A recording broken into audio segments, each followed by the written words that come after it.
Bayangkan, hampir setengah orang dewasa yang tinggal di Amerika Serikat hidup dengan tekanan darah tinggi.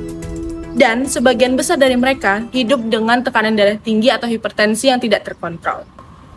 Hipertensi bukan hanya sekedar angka yang terpampang di alat tensimeter, melainkan ia juga merupakan pemicu utama terjadinya serangan jantung, stroke, dan juga gagal ginjal yang menghabiskan hingga 198 miliar dolar per tahunnya bagi sistem kesehatan Amerika Serikat.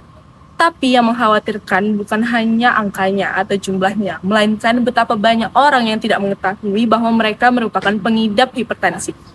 Penelitian ini berjudul Examining the Hypertension Control Cascade in Adults with Uncontrolled Hypertension in the US. Penelitian ini dilakukan oleh Richardson dan rekan-rekannya yang dipublish pada tahun 2024 melalui Zaman Medical Open dari CDC Amerika Serikat.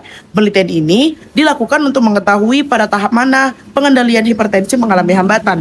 Apakah pada tahap kesadaran, pada tahap rekomendasi pengobatan, atau pada tahap kepatuhan minum obat.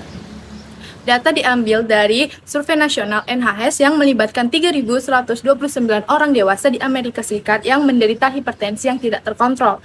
Setelah diproyeksikan secara statistik, data tersebut mewakili lebih dari 100 juta orang dewasa di Amerika Serikat. Penelitian ini menggunakan metode Hypertension Control Cascade, yaitu model bertingkat yang menelusuri kesadaran pasien, rekomendasi pengobatan, serta konsumsi obat secara aktual. Hasilnya mengejutkan, ada 57 juta orang, separuh dari penderita hipertensi tidak terkontrol, tidak mengetahui kondisinya. Kelompok usia muda, 18 hingga 44 tahun, memiliki angka ketidaktahuan tertinggi sebanyak 68%. Dan yang lebih mengkhawatirkan, dari orang-orang yang sudah rutin ke dokter lebih dari 2 kali dalam 1 tahun, tetap tidak terdiagnosis. Dan yang sudah diberi obat, 70% dari mereka tetap tidak terkontrol. Ini bukan sekedar masalah individu, tetapi krisis sistemik. Rantai penanganan putus pada setiap tingkatannya, dari ruang periksa melakukan diagnosis hingga obat dinilai kurang efektif. Penelitian pada jurnal ini menegaskan bahwa kita butuh pendekatan baru, dari pengukuran tekanan darah yang lebih akurat, komunikasi yang lebih baik antara dokter dan pasien, hingga pemantauan mandiri yang lebih luas. Karena hipertensi yang tidak diketahui merupakan hipertensi yang tidak dapat diobati. Peran kesehatan masyarakat sangat penting dalam mengatasi hipertensi yang tidak terkontrol di tingkat masyarakat. Melalui edukasi, masyarakat diajarkan pengendalian faktor risiko dan pentingnya pola hidup sehat.